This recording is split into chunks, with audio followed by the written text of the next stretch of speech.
All right, today is June 23rd, 2014. This is Brent Björkman, Director of the Kentucky Folklife program, continuing on my series of interviews I'm doing for the Library of Congress and as part of the Archie Green Fellowship on ranger lore, the working lives of rangers, and had a great experience these last few months. And today we're here in near Brownsville, outside of Brownsville, and with another one of our ranger guests who's recently retired.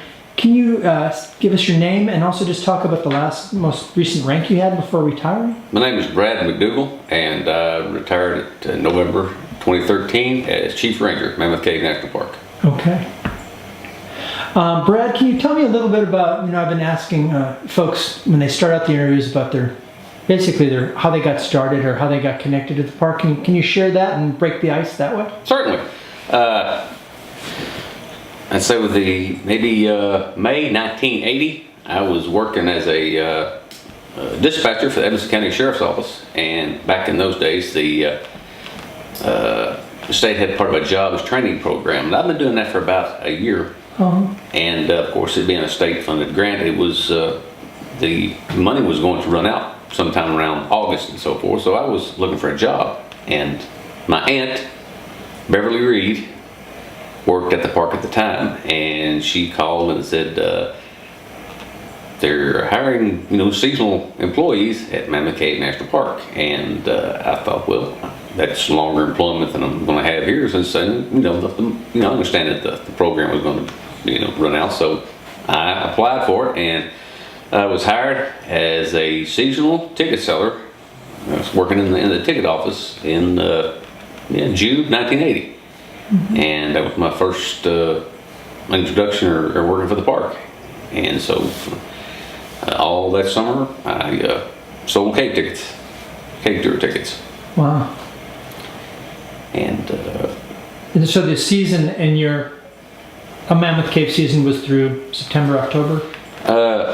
In the summer season, back when I first started, usually was around Memorial Day till Labor Day. But one of the reasons, and right place, right time, I assume, was once we got through the season there, a lot of the other seasonal ticket employees, they came in from, South Carolina, Minnesota, away from here. So when that was over with, they had to leave. Their term was up and left. And I was living in Brownsville, and so they put me on. They kept me on the rolls, and if they needed me on the weekend or something else, they could call me and I could come in. So that was one way I was able to. In fact, that's usually I worked. I was able to work weekends all the way through till November, when I was lucky enough to get a permanent job selling tickets in the ticket office. So how did that permanent job come about? It was like right place, right time? Exactly, right place, right time. The lady who had that position, Marge Kohler, took a job at another park, and there was Miss Patrice Curd, who was my boss at the time, and my boss was at the time there. And there were several ladies who worked in the ticket office at the time. But they didn't want a full-time job because they worked, just when they wanted to there. So essentially, I was one there, and I wanted a full-time job, and they didn't. So I lucked out and got the full-time job. Because if either one of them ladies that applied for it, I would have been doing something else. But they didn't, and bless their hearts, because November I got to sell tickets full-time. Mm-hmm. November, I think. November 1st, 1980, I believe, went through, and got a full-time job, GS4 ticket seller. Huh. So you liked it well enough to pursue it? It was a good summer experience, and you went. Oh yeah, had a good time with it, and at that time, also my wife in 1980, we were married at that time, and she was teaching school during her school, teaching down Evanston County Elementary School, and I was working up there. So yeah, the permanent check really helped, along with the insurance and benefits and stuff like that. Yeah. How long were you in this position, the ticket seller position? See, we were 80 till I want to say about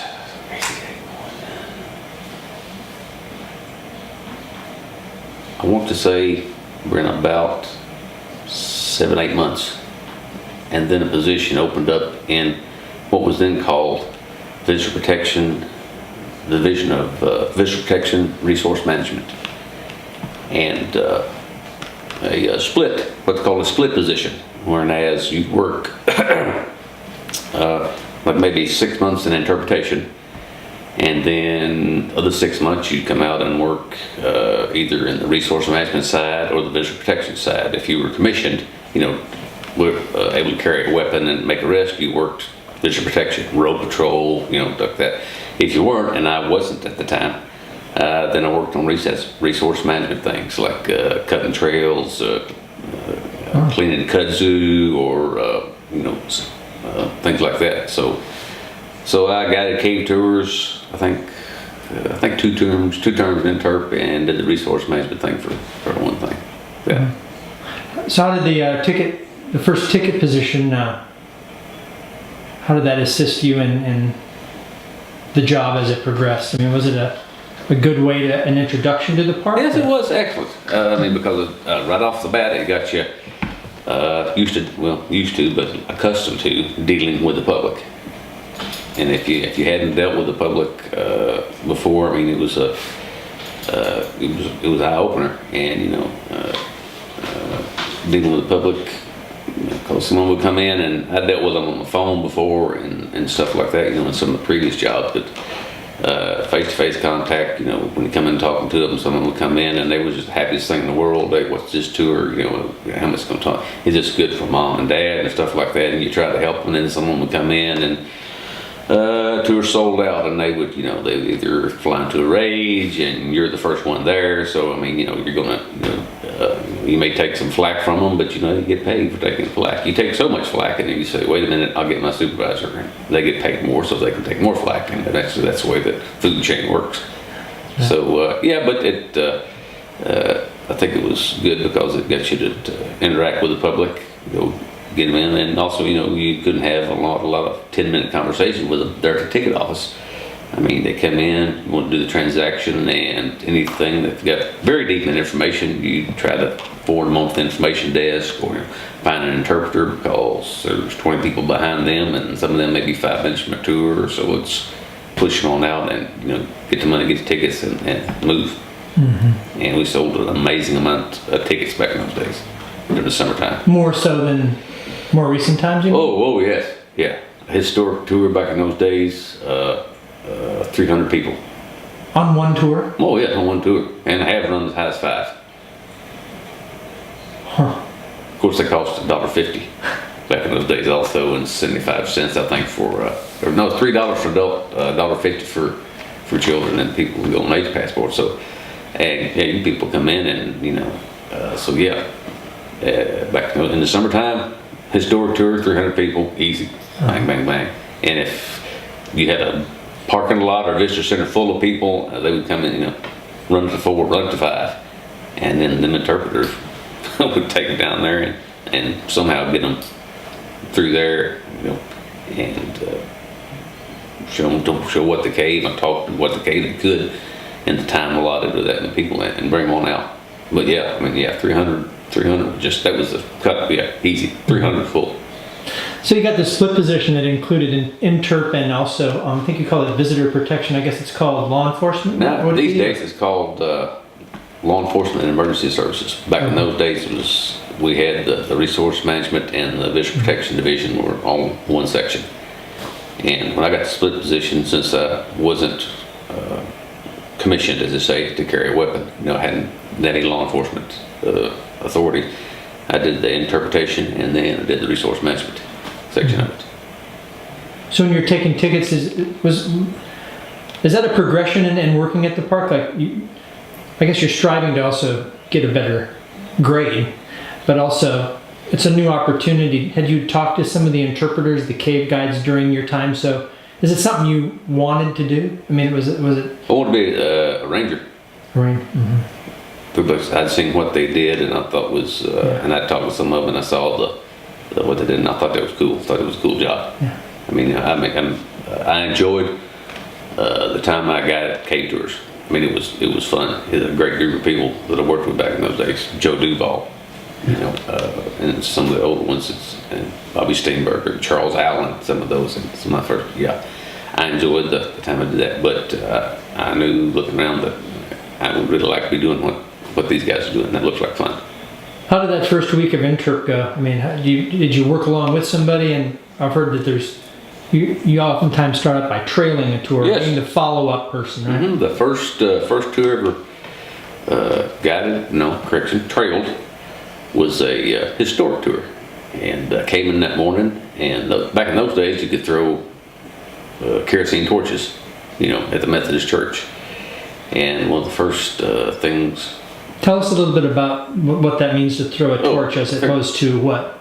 As opposed to the natural lighting. Well, of course, back in the early days of the cave tours, some of the guys for pay, well, not for pay, but pay and for tips. One of the ways that they had to light up the cave, since there wasn't any kind of electric lighting, they would either carry kerosene lanterns, and they would wrap up strips of cloth, and soak them in kerosene, and carry them into the cave, and then they would put them on these long sticks with a metal tip attached to them, and they would have these torches soaked in kerosene, and they would light those, and they had practiced art of throwing these torches at certain sections of the cave. And if you hit certain sections of the cave with 2 or 3 torches, you could light up an amazing amount of the cave with just 2 or 3, and which of course is it's beyond dark if there's no light in there at all. So some early guys had developed this cane throwing, torch throwing, and in those days, in the early 80s, we were still doing that. You turn off go down there, a certain spot, turn off the lights, give people a taste of the total darkness, the blackout period in the cave. Mm-hmm. And then the guy would usually light a match, and show them just how much light one match would put off in total darkness. And then go ahead and light a couple of torches, and then throw them at certain sections back there, and then explain to them again. Number one, this is historic. This is how the early guys in the cave, would light it, showed the enormity of the cave, and also, their expertise in throwing these torches and stuff like that. And they got tips. That's one way to supplement their income. So we were still able to do that. And one of the first duties you had, those days, was the first trip down the tour, first historic down the hill. Took the torches for all of the historic tours coming to the rest of the day. So I got there, and Charles Allen, I was paired with him the first morning, and he said, we have to make these torches and take them down no problem. And I'd been shown how to sew. I rolled up all of the torches we had to have, but we got those ready and in the torch bucket. And of course, at the time, I didn't know that all of the torches, were supposed to go over there for the day. Charles had told me, get the torch bucket ready for the torches. So I went down there with the torch bucket and was trailing it. Charles, did the torch throwing thing, exhibition, stowed it up through there, as always, perfect and stuff. He'd been doing it a long time. Went out. So we left, and I carried the torch bucket with me, because it's my torches. I'm responsible for them. So we got back to the top of the hill, and Charles said, what's that? And I said, these are the torches you told me to carry and roll down the hill. And he laughed. And I think someone had also called up and said, we're down here at Historic and there's no torches. He said, we were supposed to leave them down there. I said, Charles, you never said nothing about leaving them down there. You said roll these torches and bring them on. So here we go, live and learn. So the next time down, I know to leave the torches down there. But that was the first tour through there. And how long was it back then before you started leading your own? I think back in those days it was usually a matter of just either personal preference, maybe, or when you felt comfortable about it. And you say, I'll get on the rock and get first time on the rock. And there was a lot, like usually out in front of the historic steps, you'd step up on top there on the rock, or in the cave. There's a couple of places you'd stand, but say, I'll get on the rock means I'll lead the tour. I'll give them the introductions, the warnings, make sure we're on time, stop at each place, give them the, the history, answer any questions. It's gonna be on the rock. I think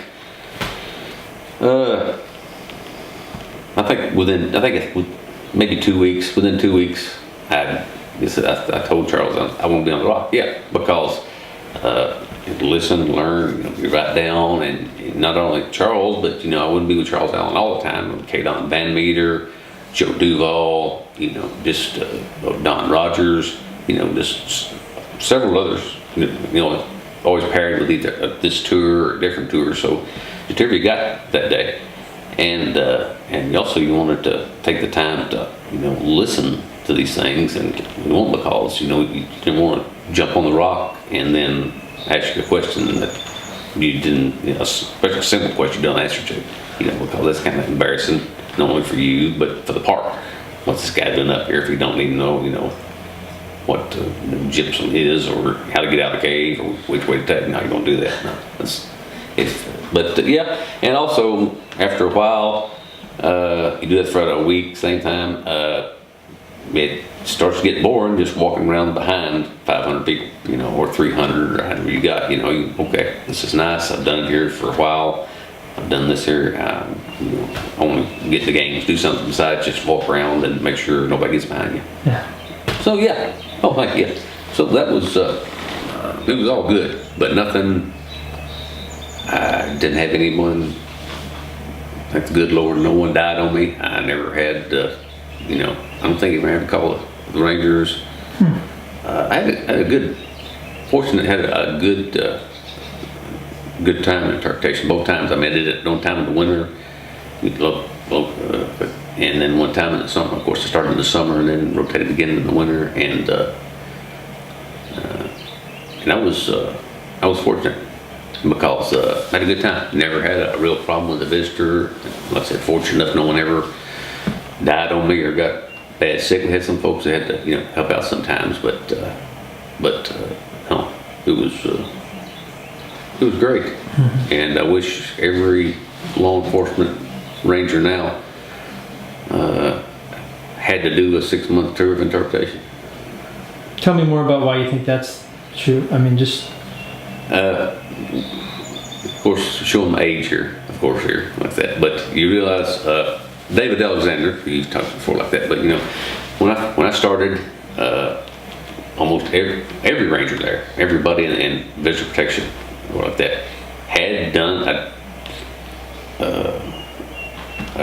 tour of duty, significant period of time in the cave, on guiding cave tours.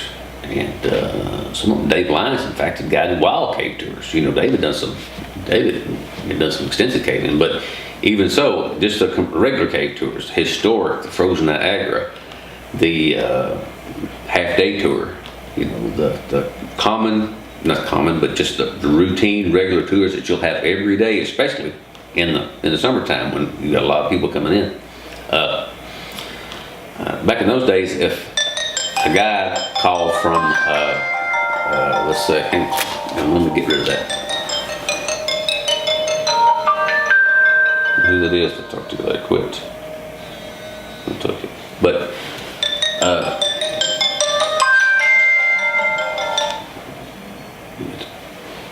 where's me off here? Yes, okay. So, back in those days, and until just here a few years, if an interpreter called and said, I've got a visitor down here at the water clock who's not breathing, everyone in the division, every ranger who was going to respond knew exactly where the water clock was at. If someone said Forks of the Cave, I need help at the Forks of the Cave, and everyone who was involved in the rescue or something knew exactly how to get to Forks Cave, the quickest way to get there. And if you had someone on a stretcher, You knew, you didn't take them out this way, you took them out that way and stuff like that. And it's just, a gigantic amount of people go through the cave, and to get rangers in who never had any kind of exposure to the cave before, and which what you'll have with seasonal rangers, seasonal law enforcement, or new rangers coming in, then you have to make a time to sit them down and at least try to get them through those cave tours and tell them, look, take out your ranger notebook and get with the trailer and ask them at times, especially where the people gather, what's the name of this place? Because make it a map, because that way if someone calls up and says, I'm at the submarine steps, and okay, then you're not saying, where's the submarine steps? Mm-hmm. And that was something that especially in the later years that we had to deal with, because as some of the guys I worked with, guys and gals that I worked with, retired or moved on or something, you got looking around, and then you'd have to say, if you were supervising someone, call on radio and said, get a visitor down at John's Coffin. Where's John's Coffin? Okay, there's a problem that we probably should have anticipated and took care of now. Meet me at the historic entrance and I'll show you. But now it's not really the time to do a training thing. So that was something you had to put down, in your notes, especially if you were supervising or working with some folks who've never been to the cave, and said, look, if this, try to get you in there and get you indoctrinated. But see, before you had folks who did it every day. They knew exactly how to get there. They knew, you can take a stretcher down Mammoth Dome, back to River Hall. But don't be taking a stretcher through John's Coffin and down the steps. In fact, man, it's misery. You're not going to make it, And if you don't know stuff like that, someone could die. Depends on the situation. Depends on the best situation. And that's the worst case scenario. But someone's down there very bad and you need to get them and haul them out of there quickly. Mm-hmm. Then you better know the quickest way to get there and the quickest way to be able to carry them out. That's a good illustration of why a well-rounded ranger starts it with interpretation. Yeah, because the same way with on the surface. I mean, if they know how to go to Denson's Ferry or anywhere on the surface, true. But as I tell them, once you go inside, there's the cave phones. But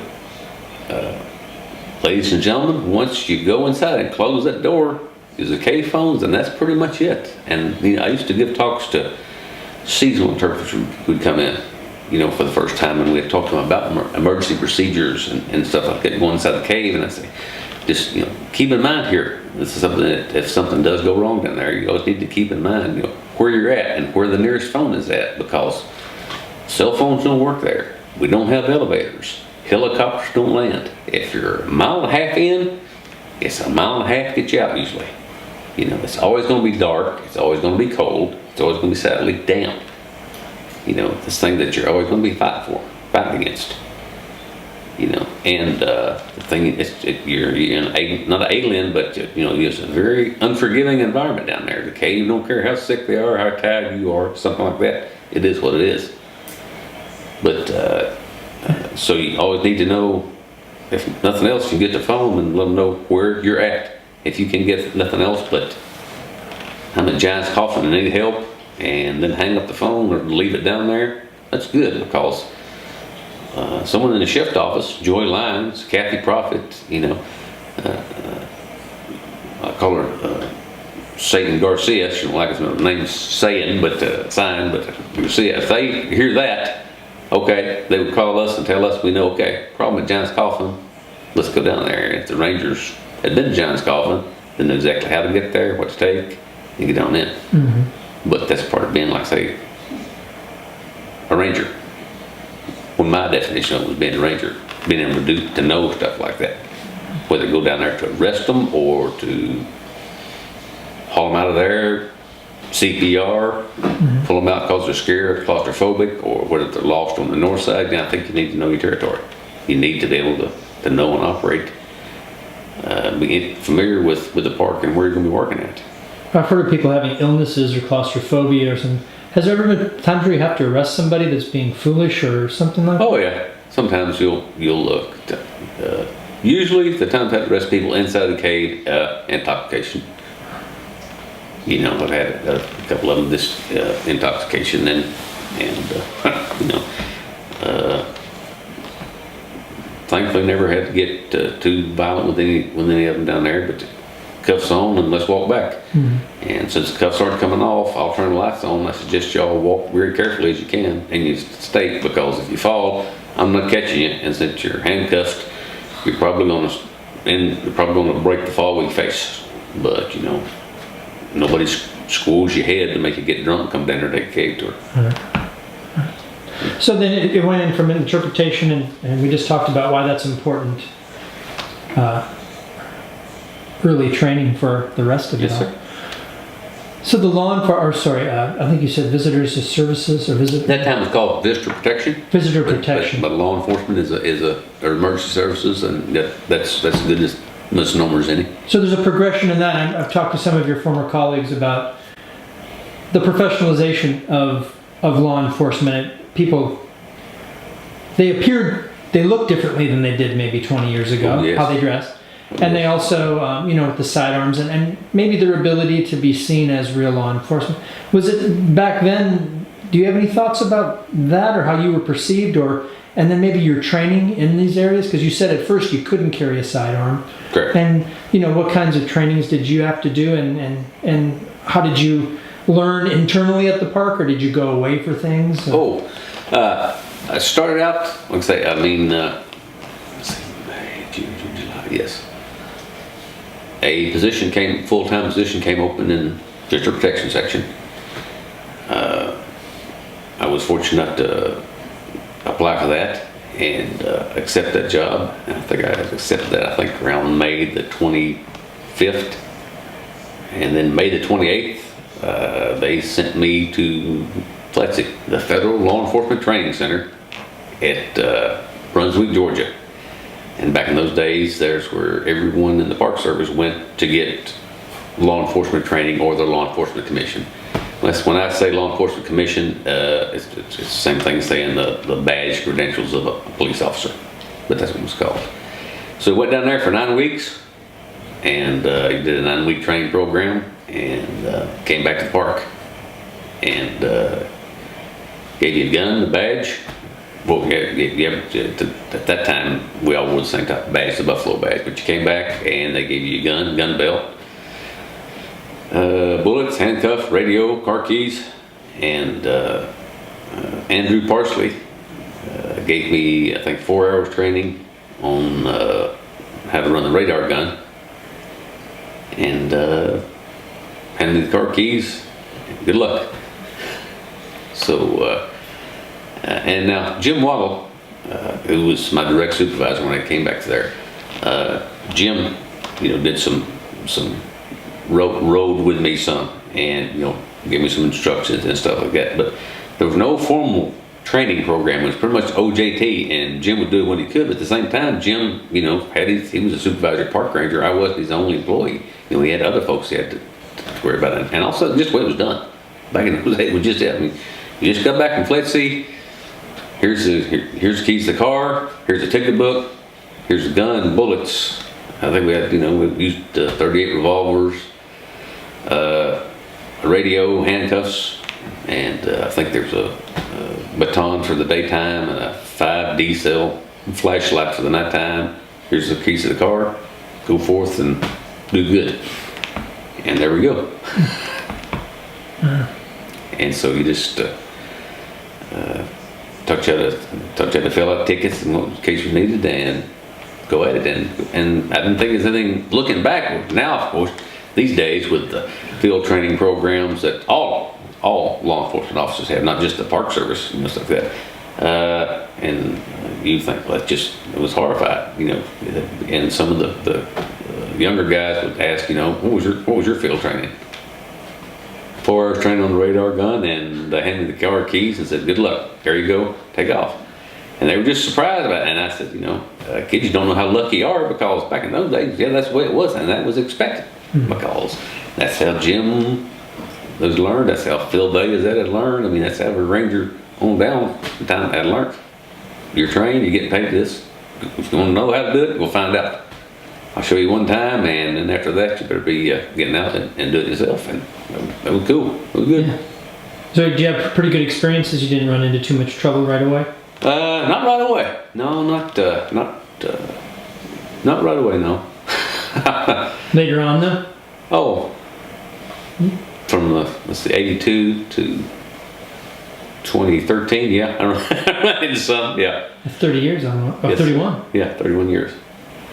Yeah. I was a commissioned officer for 31 years, and Well, maybe we could talk about whatever you felt comfortable about talking about, something you're proud of, or something that, if you're comfortable that it was a scary moment. And I mean, on the job training, life is on the job training, right? But I mean, yeah. I'd love if you feel comfortable to share something you felt was a poignant time or an experience you had in doing this. Oh, sure. Well, I'll tell you about on the first. I think the first arrest I ever made.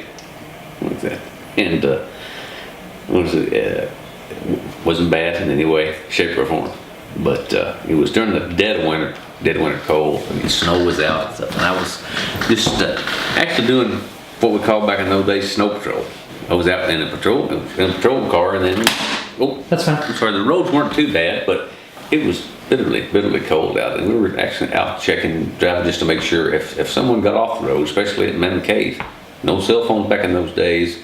You did not want them walking anywhere because you could die. So we were doing that. I came upon a car parked off the side of the road there, and I thought, okay, someone's broken down. I got out and checked a gentleman inside, and he was passed out, bad drunk. The smell it on him. He was barely coherent, but I got him out of the car. Told him he's under arrest. I probably didn't realize or wouldn't remember it the next day, but no problems at all. But I was really concerned about getting him out of there. Once I got him out of the car and handcuffed him, put him back in my car, and where it's good and warm, because he's good like that. And I was busy doing that and securing that, and somehow in the process I locked him inside the car and me out. So I said, well, that's good. Now I've got a guy back there handcuffed, seat belted in. He's in good shape. I'm out here freezing to death, even though it's cold. And if something goes wrong inside this car for some reason, I'm responsible for putting this guy in here. So thank goodness Henry Holman and Rich Caldwell were on duty. And I think Henry, when I called and said, could you bring the keys to the car down there, Henry knew exactly what I'd done. So I said, no way around it, and I knew Henry was going to make me say it. What do you need the keys for? Henry, I've locked myself out of this car, but more importantly, I've locked the drunk guy in it. So Henry come down and brought the keys down, and thank goodness, and got him out and took him over to jail. But after that, learning, I always kept, after that, rule one. Always had a spare key to that car on my main key ring. So I had 2 sets of keys, the keys that I used in there, but I always had an emergency spare key that would open the car. Yeah, lesson learned. Always have a spare key. Got it. And I used, that came in handy several times, but never as handy as it did that day. Right. Yeah. That was pretty early on in the career. Oh yeah, that was, let's see, I graduated FLETC July the 30th, 1982, and this was like maybe January 1981. So yeah, 6 months on the road, something like that. So yeah, I was very when I realized it, I was very nonplussed would not be a word, but exacerbated. Because number one, it's not the fact I'm cold. Number two, I arrested this guy. I'm really physically responsible for him. If there's if something goes wrong in there, if he starts passing out or throwing up and he can't clear his airway, choking on his own vomit, and I'm just there looking at it, and I put him back in there. I mean, this is number one, he's going to die, and it's my fault because I locked him in there and I can't get to him. Of course, if that happened, I would have ended up having break a window or something like that. But the chief probably wouldn't have liked that. I mean, it's much better off to go ahead and get that out if we can without having to call the chief up and say, yeah, I locked the drunk in there and locked myself out, and then I had to break a window to get back in. Would not make for good performance if you did it at the end of the year. Eat it. Oh yeah, that would have had to. Yeah, that would. not look kindly on that. Right. Well, that was a good. That's very good. Telling one on yourself like that. That's Yeah, I mean you have to. and that would tell anybody would tell that, because I learned a very important lesson there. Number one, and maybe a small one, but from the day that happened till the day I turned in my gear, whatever vehicle I was driving, whatever government vehicle I was driving, had a spare one on my main key ring, because that's not going to happen to me again. Mm-hmm. Because not just that, there may be a time when you get out at a crime scene, or when you have to bail out at a crime scene or at a wreck or something, and you just can't leave that car. If you're the first one there or going to be out, you can't leave that car unattended. When I got that thing there, I can hit the lock button, leave it running with the lights, everything going, rolling, do my thing, and come back knowing, hey, no problem, I got a spare key here. Mm-hmm. And I always told that other guys, always have something like that, there. Some of your other colleagues have told me, of course, but I hadn't really thought about it, that, sometimes parks are great places for criminals to hang out. And, I really wasn't thinking, because they describe the fact that a lot of people think, oh, everyone's on vacation at the park and enjoying it. And did you have any, either, and I also learned that sometimes you work with local law enforcement. Yes. You have increasingly. I mean, I think it's Yes. increasingly a thing. Is there any kind of thing you wanted to share when you worked along with, maybe it's by yourself or with Henry or your internal team at National Park, or with others, to deal with some situation that you were happy to be a member of? Sure. Oh, yes. I remember one. Of course, back in due to the jurisdiction issues. I mean, because Mammoth Cave National Park was an area of exclusive federal jurisdiction. Means when the state ceded jurisdiction of the park over to the federal government, it ceded all jurisdiction, including police jurisdiction. So even to this day, let's say the Kentucky State Police, who are great working partners with us, have no legal jurisdiction inside the park, not unless they're either serving a warrant or they're chasing somebody in hot pursuit. I was working, but in spite of that, I was working the road one night, and at the time I was living in the park. I lived in the park house, me and my wife, a little girl like that, and our phone number there at the park was listed in the book as after hours, as the after hours number. So my wife got a call from the dispatcher at the state police compound in Post 3 in Bowling Green, and they relayed to her that they'd received a report that some members of the Ku Klux Klan were en route to Dennison's Ferry campground, which is a little remote campground on the Hart County side of the park, to either disrupt or attack or do some kind of silly whatever thing that is to a group of African American visitors who were having a reunion down there.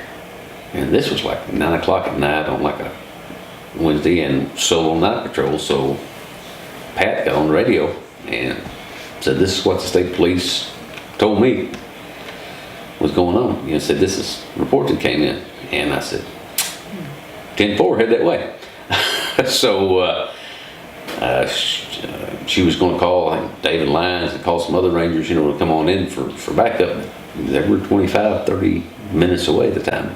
At that time, or at the point, we had some other rangers living in the park, but they weren't there. They were either on vacation or they went somewhere else, and they just weren't there at the time.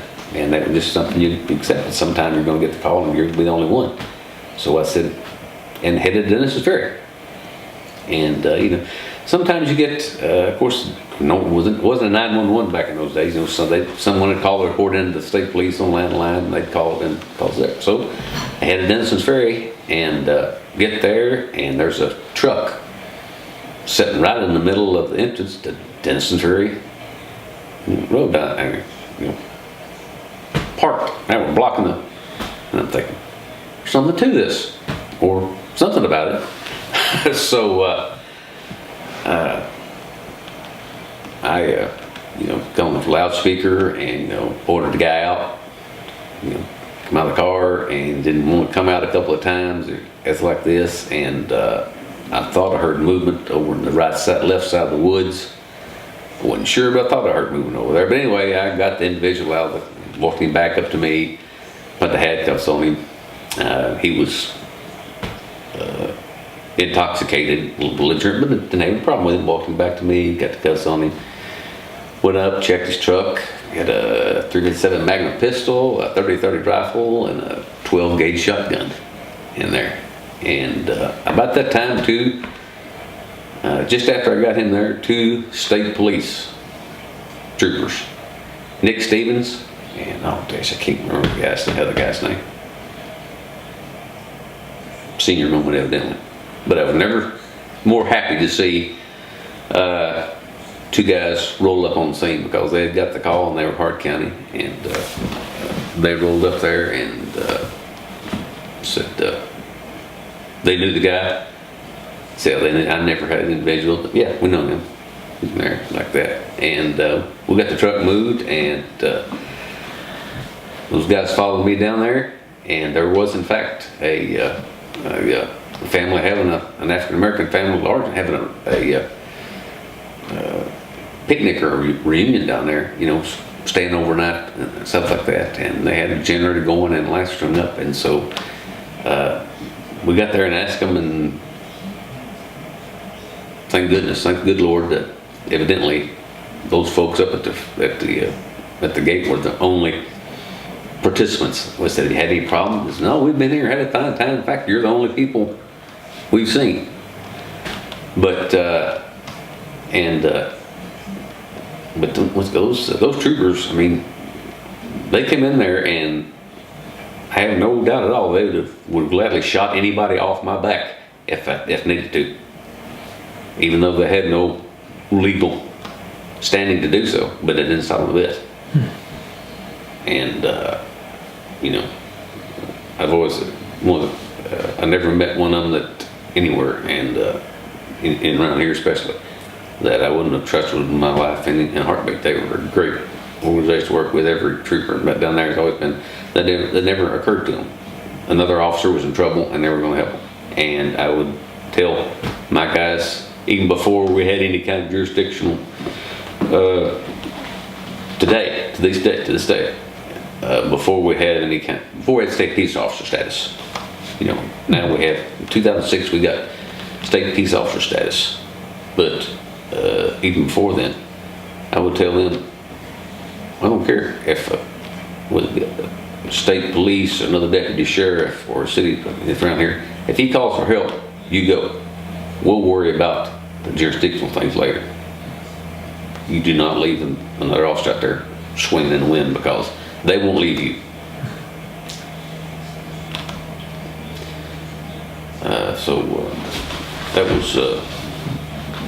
That was kind of interesting.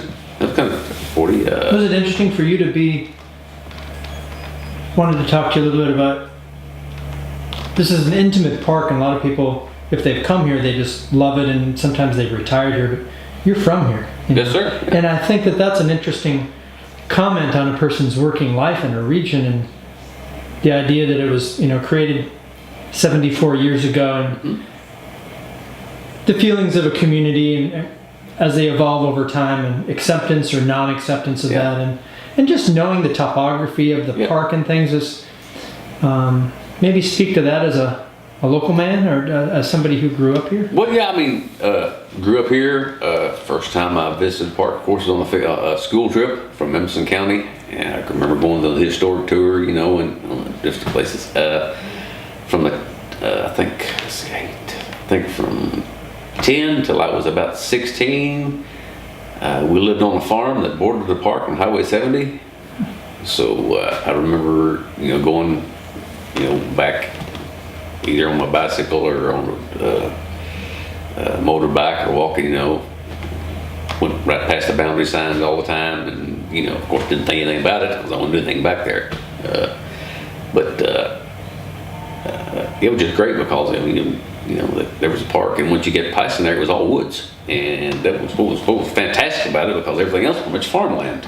around there. And you understand that we had farmland with soybeans, cows, and stuff like that. But that was cool about it because once you hit the park boundary, it was all woods, which trees and squirrels and stuff like that, and it was great.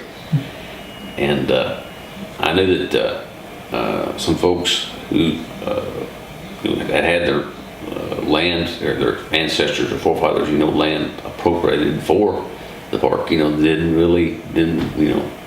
did not think much of the park itself. I knew that. Discovered that later on when I was a kid, and running around stuff like that. It never came up. It was just, hey, this is a park. You drive through it, watch out for deer. The first speeding ticket I ever got in my life was from a park ranger, like John Howard Lawson. In fact, the first 2 speeding tickets I got were from park rangers. I was a slow learner, evidently, back in those days about driving through the park. But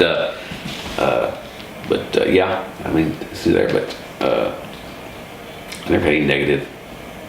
For me, Norm, I've never had any negative concepts about it at all. It was a great place.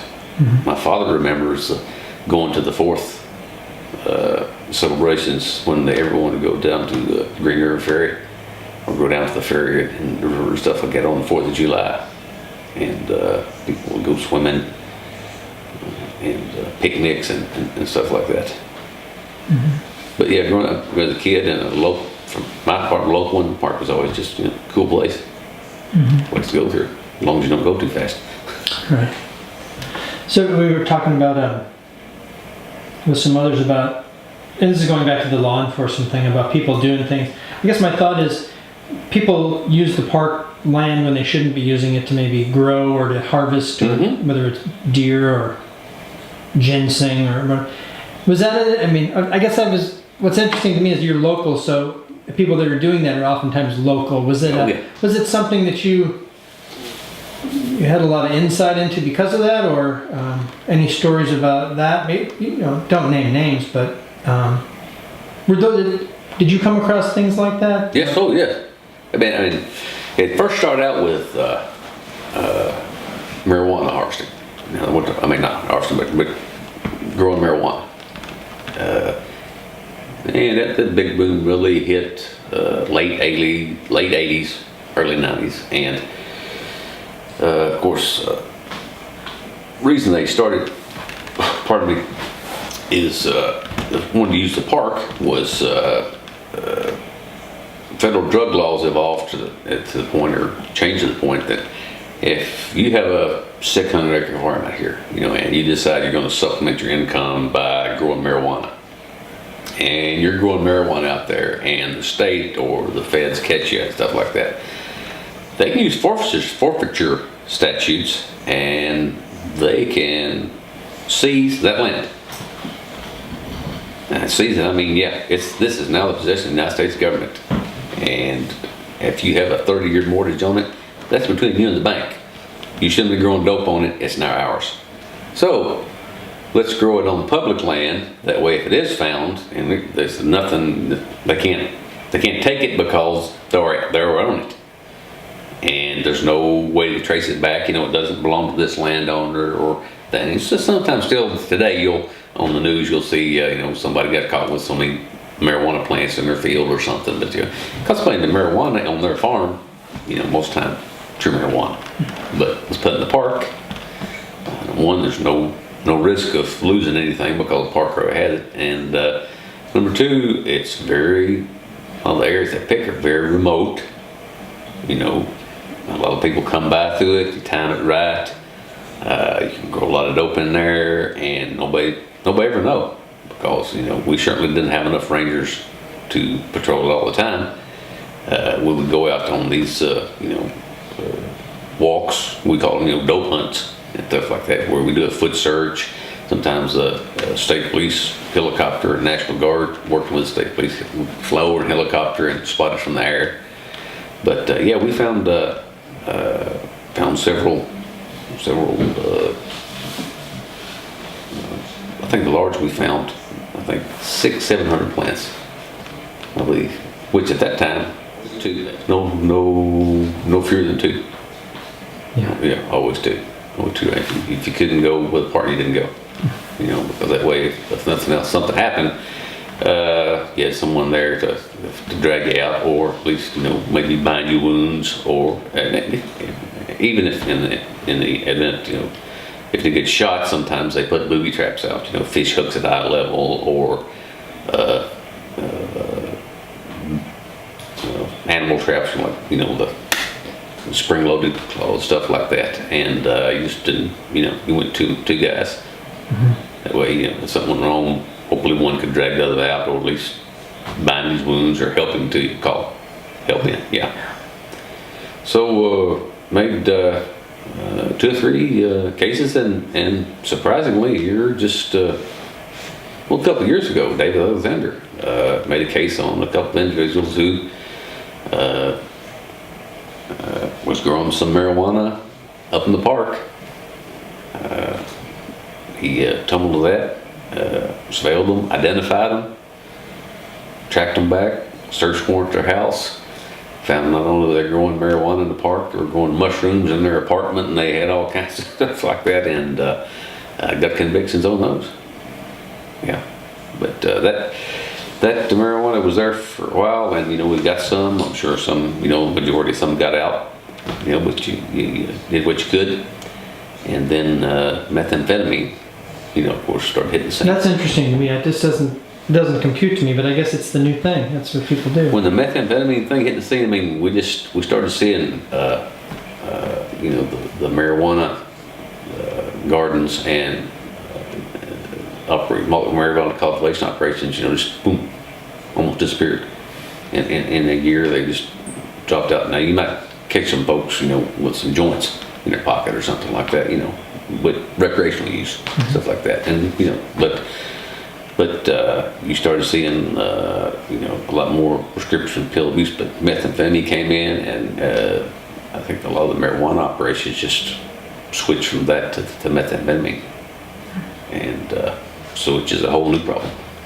So just do a pop-up lab somewhere, or just out in the woods they would do it? Let's see, we cleaned up one at First Creek Lake. We made a case on one, 2 individuals who were trying, I think, to do a cook behind Mammoth Cave Baptist Church, and rolled up on those, and made a case on 2 folks who were trying to set up a lab in the Sunset Point Motor Lodge, and did a knock and talk on them, and they let us in, and we found it and made a case. We ended up seizing a car and got somebody some jail time out of that one. But yeah, and then you get some folks with methamphetamine possession and stuff like that. But you don't see we didn't start seeing this 600-700 plant things anymore. You might find, you have to check with Dave, maybe it's 20 or 30, you don't see it grown for commercial, at least not up here anymore. I think the methamphetamine kind of knocked that out, because it was much even more toxic with the one-step method to use. You didn't have to water it, you didn't have to fertilize it, didn't have to protect it against deer, you didn't have to go back and check it all the time, and make sure and cut it before frost and kind of stuff. You took your dope lab with you, and you set it up wherever. Strange. Do you have? I met your grandson. Right? Yes, sir. Yeah.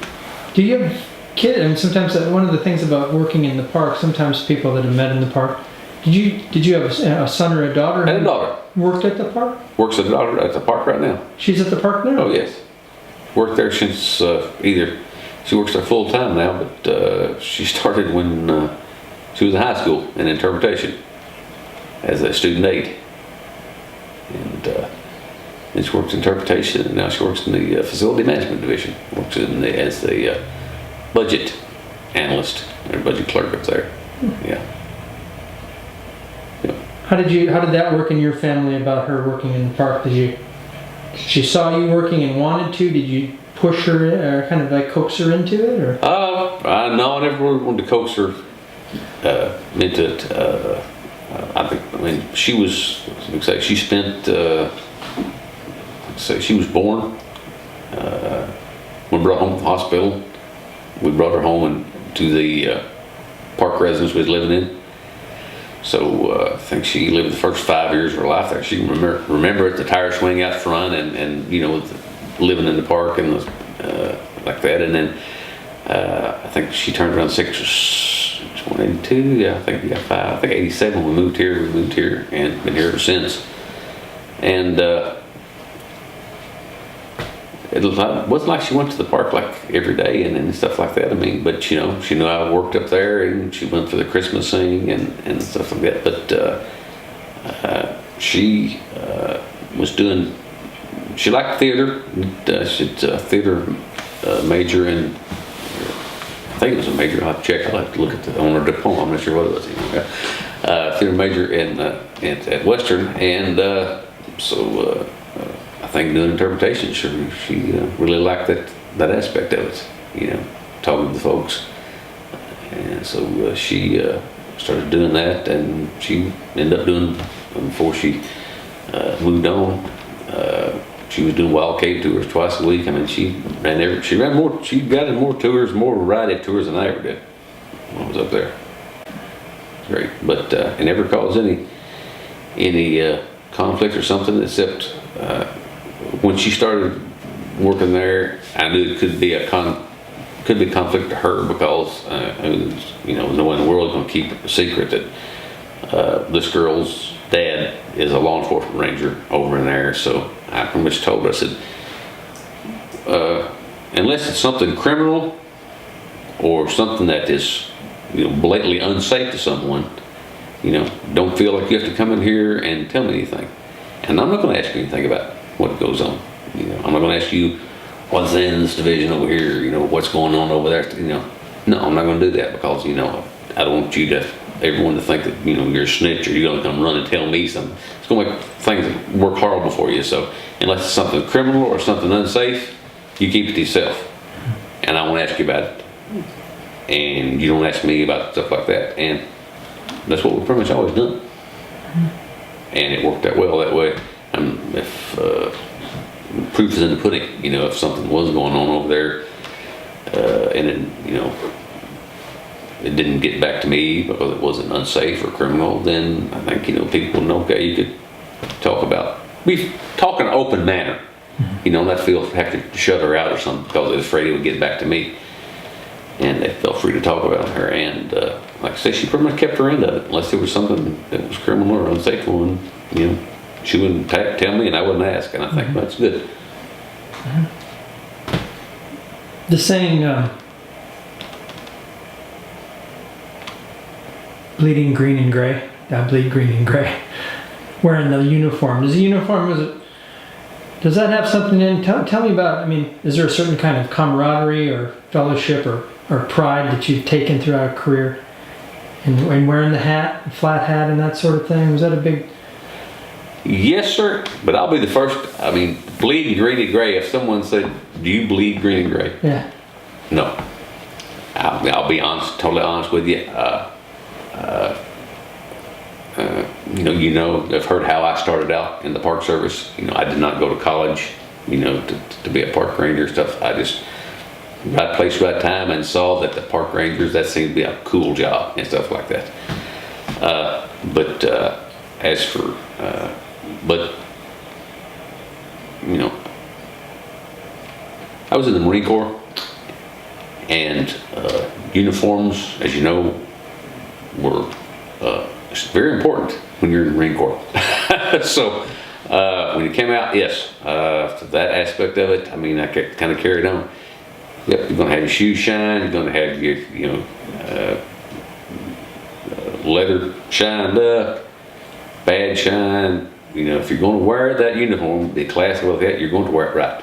That's the way I wanted to do it. I want to wear it right. You know, I want to make sure when I went into work, I might come home covered in gore, mud, whatever, but I want to show up for duty, be squared away. Yep, like that. And so there was that aspect of it. But the other camaraderie, especially with other park employees, number one, who were doing the job of trying to let the park enjoy the public and yet protect the park from the public. Protect the public from the park and the park from the public, and sometimes protect the public from the public. So there's a camaraderie in that, especially if you have something where someone is someone on the wild cave tour, let's say, is injured or ill, hurt, and requires evacuation, which means a bunch of rangers go down there, and unless it was one like Henry Holman or one of the old guy rangers who had done the wild cave tour or something, I mean, if I got a call it from the shift office, someone injured on the wild cave tour, would be Kathy Prophet would call, or Joy or something. One of the first things I asked, I said, do you have someone that can lead us to them? And they would. I said, because I can, my guys and me know the trail to get there. But if you say going down to Fox Avenue, the Grottoes Pass to the Lion's Head, we have to go in there and walk and find it ourselves. You'll be looking for us 5 or 6 years, because we'll never make it out. We don't know. So what? I asked number one, get someone to lead us there. Yeah, they would. You can't better help us carry stretchers, and they would. And if it was going to be a long, protracted thing, which sometimes it could be a 4, 5, 6 hour, depending on how bad they were, how far back they were in. We would have interpretation, maintenance division, fantastic about sending folks to help. I've seen every division in that park at one time or another work and pull together to save somebody's life. And so yeah, I mean, if you try to haul somebody a mile and a half over rocky terrain, and not just you, but it worked as a team, and then got them out, and you've pulled them through here, and you got them out and got them to the trail, and there's a crew of maintenance men who would say, "We got it from here, thanks," and snatch them up and take them off. And after you're just totally beat to pieces, exhausted, and like that, I think a lot of them, man. Especially you look over there at this guy, who's, hey, thanks a lot, because just 4 rangers had to do this, and didn't have these other 6 interpreters over here who were willing to suit up and go down in there and get dirty, muddy, sweaty, cut up, beat to pieces. Never had one of them that would bail on you. I mean, that stick, you get some crumb. Shared misery, went through the war with some of them. Fantastic. And then you got, I think, the camaraderie within the divisions, and I think the camaraderie inside the Ranger division or the LE division was, and I don't know, but I think the tightest, maybe the tightest in the park. That's just my opinion, and if that's any other that folks wanted to argue with it, I'd argue, or we'd agree to disagree. But I would say to them, with all due respect and kindness to them, I said, keep in mind, you're going to work today, and we respect what each of us missions, what each of our mission may do. You may be going to work today, and you're going to be guiding a cave tour. You may be going to work today and cutting grass, something like that. My guys are going to work today. They may die. They may die in a violent manner, not just from a car wreck or something like that. They may die because someone else has made an intent to kill them, and that's something that they live with every day when they put on that gun. I did it for 31 years, and it's something that's a mindset you need to get into. You and everyone else in that room in there that's wearing a pistol, you may die today for the simple fact that somebody got it in their mind to try to do something, and you had to stop them, and they're going to try and shoot you. So that aspect of it is pretty much, that circle and mindset that you get is pretty much within that circle of people who have to do that. And if you're not up to getting that in the mindset, or you feel super uncomfortable with that, then you need to find another line of work. And we've had some folks who come in who were, and of course not any names at all, but we've had some folks who come in and have gone, who came in and after doing this, either for a while, they decided that this wasn't the line of work for them to do, and I respect him for that. Very, I say, look, you will never, if you don't want to do this line of work or if you don't feel comfortable with it, I respect you for having the guts to come up and make that decision.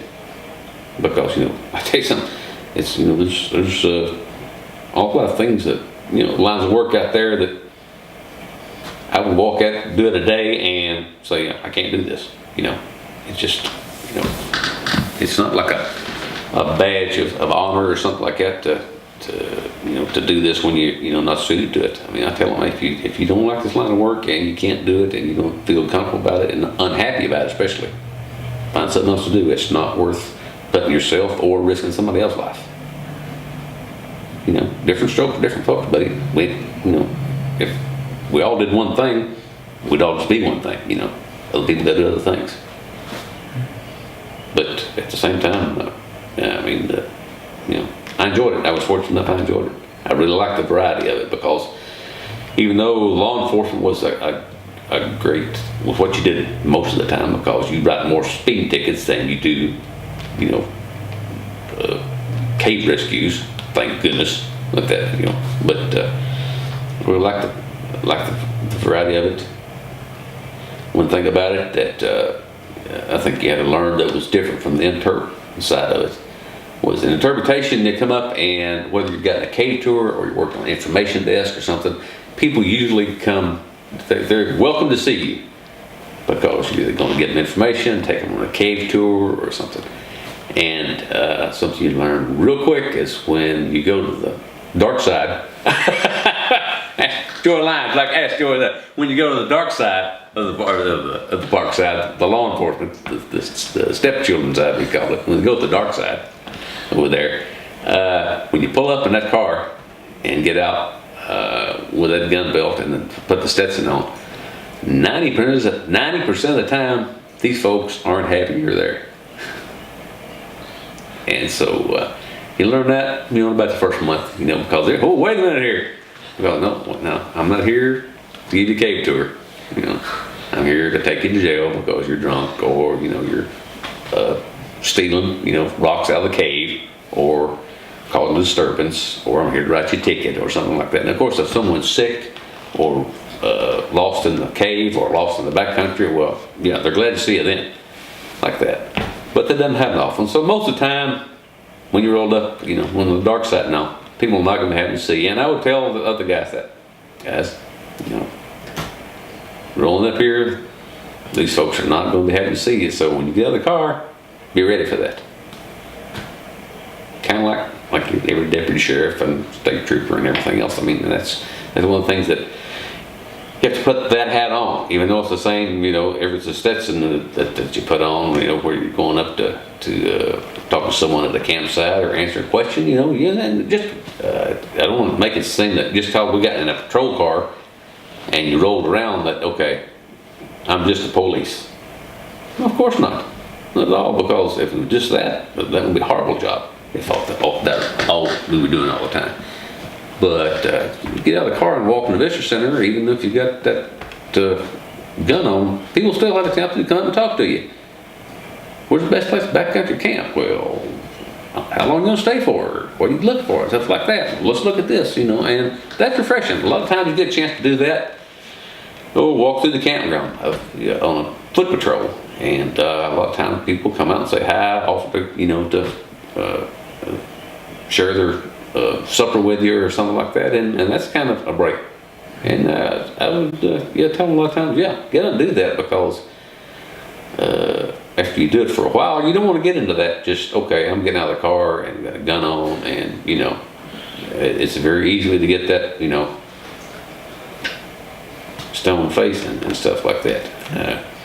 I'm not telling you, I'm not saying, boys, take your gun off and lay it on the info desk while you're talking to people. Always keep situational awareness of what's going on. But you get a chance to get out and talk to people and just tell them, well, hotel's over here.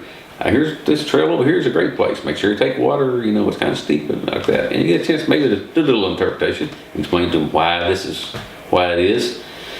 Y'all may not like it, but I don't write the laws, dude. We don't write them. We just enforce them. And this is the way it is, and this is where these trees are. This is a good trail to walk. Most of the time, it's restrooms over there, going to the visitor center, hang left. Yeah, that. But it was a great job. I couldn't imagine that. Blessed. I'm not ashamed to say blessed that I had the job that I had for 31 years. I couldn't. Yeah, for me, it was great. I wouldn't change a thing about it. That was actually, I was going to have you sum it up, something like that. Do you have any last words? But do you have any last words after these last words? Anything you want to share? It's been a great interview.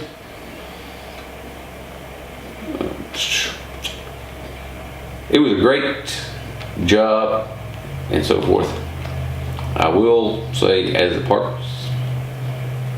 Service as a whole, not Mammoth Cave, but Mammoth Cave had the same problem, you know. And I don't want to gripe or whine or nothing like that, but I want to be truthful. One of the opportunities is any problems that the Park Service had usually had to deal with money. You know, I think that's the Park Service. You know, it tries to be a grand organization, but I don't think it ever got. And this, I'm talking about, gosh, for 20 years now. I think 30 years. I saw a slow decline. Sometimes a rapid decline in time, some certain fiscal years in funding and personnel. Insufficient allocation of funding. Exactly right. Yeah. And for 20 years, it was, you know, we just bit the bullet and said we'll do more with less. And then Patrick Reed, he was a superintendent, was the first one who came in and said, no, we're not going to do this anymore. We're going to tell anyone who asks, whether it be Region or Washington or whoever, that we can't do more with less anymore. We're not going to do more with less. We're going to do what we can, what we have. Which I applaud him for that. But it's always been a sore spot. I don't think that the Park Service has got maybe the money they needed to do the mission they've been asked. You know, never didn't in 31 years I worked there. Yeah, I always saw it coming down. But that aside, off my soapbox on that right there. Like I say, I couldn't imagine having a better job. It's hard to do more with less. Great. But there's probably a piece of pride in doing. You were able to pull together in increasingly financial hard times to do a lot of really great stuff too, right? Oh yes, I mean, because that was going to be our mission. Look, we're especially in the Ranger Division. I mean, but we took a perverse pride in it, saying, "Okay, we got a hand to this. We're going to get it done." Well, we don't have the really money, manpower. You know, we're the Rangers. It's a Ranger Division. We're going to find a way to do it. It may cost. We may cost us a boatload of overtime. You know, whatever. We're going to find a way to get it done because we're not going to fail. You know, maybe that was foolish, hard-headed at times, but like I say, yeah, we found a way to get it done, and yeah, we were proud of it. It might have been just 4 of us in a pickup truck, and somehow we figured out a way to haul 8 people to safety and something like that. Yeah, we got it done. It was great. I was proud of the people and the job we did, and glad of the opportunity I had to work there. It was fantastic. Wouldn't have changed that. Didn't look at it as a career. I looked on it as an adventure, and it was great.